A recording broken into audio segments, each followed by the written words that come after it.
Welcome to Brewsers, a podcast about beer, coffee, booze, and bruisers. I am your host, Roddy John, and today we talk to Loue OFarrel.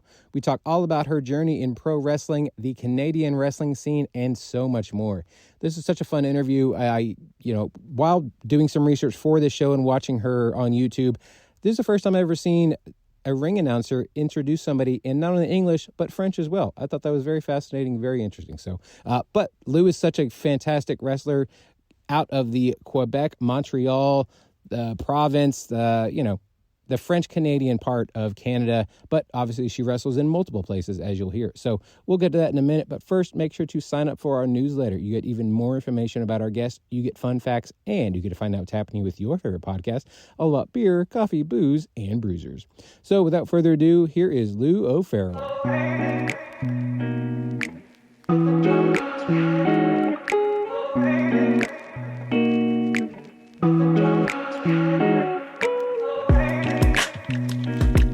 I would like to welcome to the show Loue OFarrel. How are you doing today? I am great. Thank you very much. Thank you for coming on. So a little peek behind the curtain. This is our third attempt to try to do this. Yes. It's actually working this time, so we're off to a good start. Yes. Yeah. We're gonna make it. We're gonna make it. Exactly. So for those listening, kind of paint us a word picture. Where are you at? What's going on around you? What's happening? Okay, so right now I am wrestling for the promotion NSPW, North Shore Pro Wrestling in Quebec City, which is the best promotion around. And I am not joking. There are prizes for that. There are awards for that. So I am junior heavyweight champion. And I have been for the past, I believe, 550 days, something like that. It's a pretty long reign. Yes, I am very, very proud of that. And I am scheduled to defend my title at Golden Opportunity on June 15, which is our big WrestleMania. That's amazing. So I guess since you are a champion and you obviously have to travel with the belt, what is it like traveling with the belt? And also, is there a fun place you've maybe worn or taken the belt that, most people probably wouldn't think about? I am not really going around in other promotions right now. I'm at this point in my life where I have a house, I have a daughter, and I'm taking few bookings, so I mainly wrestle for NSPW, so I don't have to have my belt and have it with me everywhere I'm going. So okay, you never know, because some people wear the belt out to like grocery stores or any random place. Yes, it's not my style. There was a show at Femme Fatale, which is a girls only promotion. Mm-hmm. Make their show in the exact same venue where NSPW hosts their shows, and I did not bring that belt with me because I am not champion at Femme Fatale. So makes sense. I'm not the kind of person who is going to have my belt in a show if I am not champion there. There are so many promotions in Quebec, and so what is that belt worth in compared to that one? So right. when I go in other promotions and I'm not champion there, I don't bring my belt. Right. Well, it's down here in Texas, actually, it's somewhat the same, but some of the wrestlers actually do. I mean, I guess it also depends on the promoter and stuff wanting to also promote other companies as well. But yeah, Shane Taylor, when he was here in the DFW in Texas in general, he, I think, had 3 or 4 belts at one point. And I was like, he's the Thanos of Texas. It was nuts. Yeah, there are some people who I know there was one wrestler in Quebec who was so proud of winning his championship that he was walking around in Montreal with his championship on his shoulder and going in the metro and subway and stuff like that, and I was this is not my style. Yeah, well, he's actually won the belt as opposed to most of these wrestling fans who carry their belts around and probably could never defend them. So yeah. Probably. Yeah. Well, I have a segment on the show. I call it the 5 count, just 5 random questions. Okay. Number 1, what is your workout music of choice? Oh, that's great. I love Brit rock. Oh, okay. There we go. Yeah, I love Brit rock. If you owned a liquor company, brewery, winery, or coffee shop, which one would you own and what would the name be? Oh my God, that would definitely be a finery. I'm a fan of red wine. I love red wine. I There you have go. no idea how it would be called. Um, I have nothing clever at the moment, but it could be something, in par with my character. These Yeah. days I'm called the Queen of NSPW. I'm the champion, and I used to be called the Phoenix for a while. Right. So maybe something with the Phoenix, with the red wine, Phoenix, and fire. Everything is red. So maybe it's something in that line. That's perfect. I love that. What were the last three things you Googled? Gosh. Um, you, on a personal level, it may be how to write words correctly or how to conjugate verbs correctly, because when I write stuff I want to be sure I don't make any mistakes. So I'm going, how do you write this one, or actually how do you conjugate that word in that time? I don't remember, so I'm googling that stuff. That's my kind of stuff to Google. um Stuff like that. At work I Google addresses to make sure that people send me the right stuff. It's very boring. No, that's not boring at all. It makes sense. Who or what inspires you? Oh my God, who inspires me? Mm, at the moment, for my wrestling character, I have been a babyface most of my career. Right. So, I've been turning to a heel persona for the last few months. So to inspire me, tap into my heelish, persona, I try to be inspired by the heel Charlotte Flair Oh when she yeah. was acting as the queen, and I base a lot of my character on her. So that would be my inspiration at the moment, Charlotte Flair.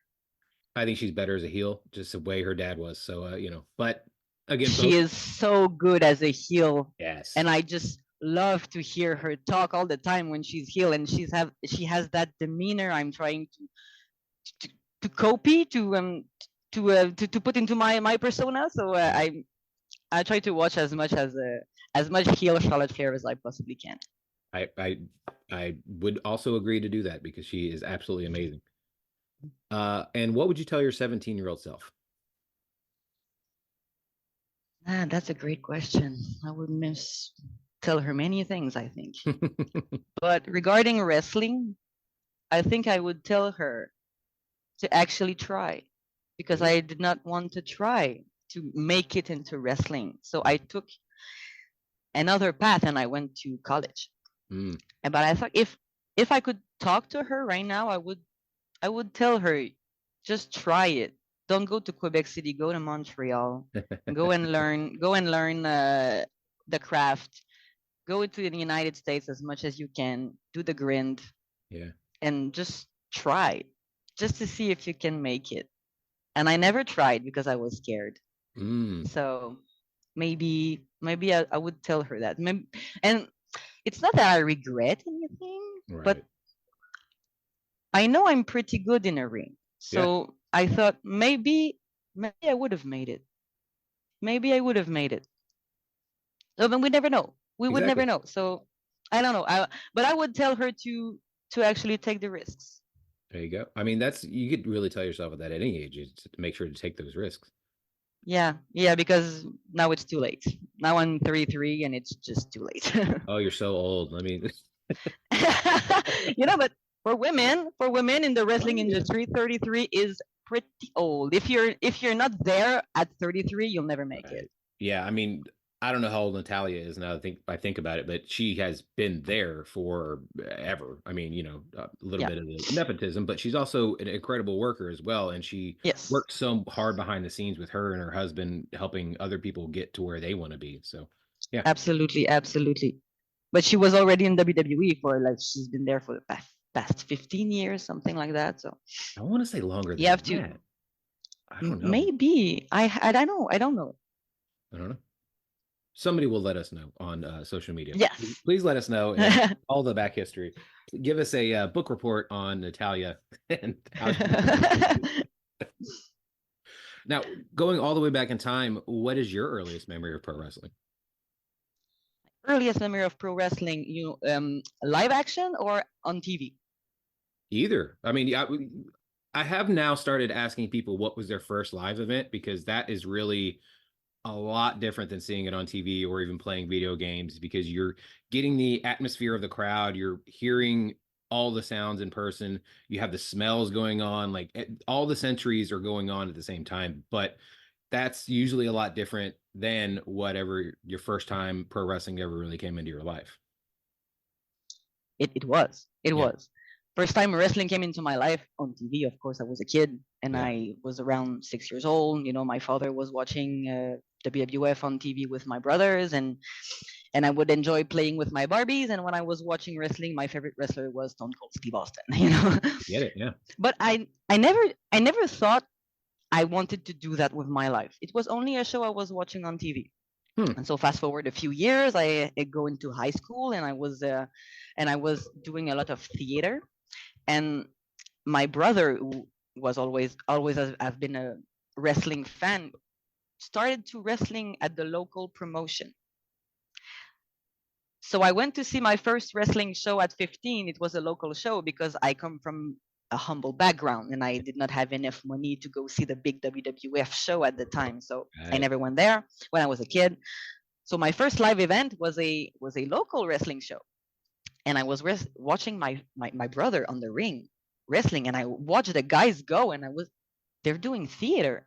Yeah. They're doing the same thing as I do, but they're just it's violent. It's combat simulation, and I felt I needed to try, and I felt in love with the product because I knew it was scripted, and I loved the idea of it being of combat being scripted, and I wanted to try. And so since my brother was already in that promotions, it was easy for me to get in. So I went there. I was 16 years old, my first wrestling classes. So wow, it was love at first sight, love at first try, because I went there at 16 years old. It was a bunch of 30-ish guys around me, and I was crushing it. So I never looked back. So except one time when I stopped wrestling for 5 years because I wanted to focus on getting my degree, and I have.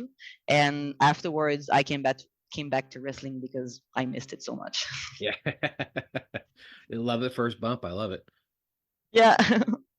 I just looked it up. Natalya signed in 2007. So you were right. It's about 14. Around 15 years. You know, I knew it because I thought it was like there for 20 years or something. Right. And a few years ago, I saw a post, I think, on Twitter saying she was there for 12, and I was, what? Only 12?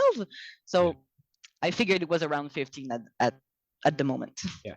But she has been wrestling since 2000, but that was also at the end of Stampede Wrestling. So, yeah. Yes. Yeah. But this is not about Natalya. It's about you.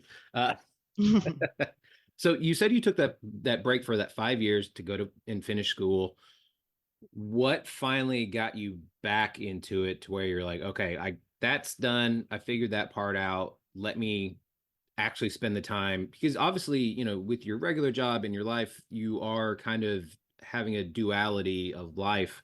How did you getting back into it? How did that fully come back? I came back because when I stopped wrestling, I stopped watching wrestling altogether because I knew it would be too much of a temptation for me to go back into wrestling if I continued watching. And it was at the time where women's wrestling in WWE wasn't so great. Right. It was the panties era, and I am not interested by that. So I just stopped watching wrestling. And so fast forward a few years, I'm starting to see comments on WWE women's division being so much greater than it was, with, you know, Charlotte Flair, Becky Lynch, and Bayley and Sasha taking the shit by storm. So, and I keep seeing those comments, and I need to see it. So I started watching wrestling again just to see those girls go in the ring.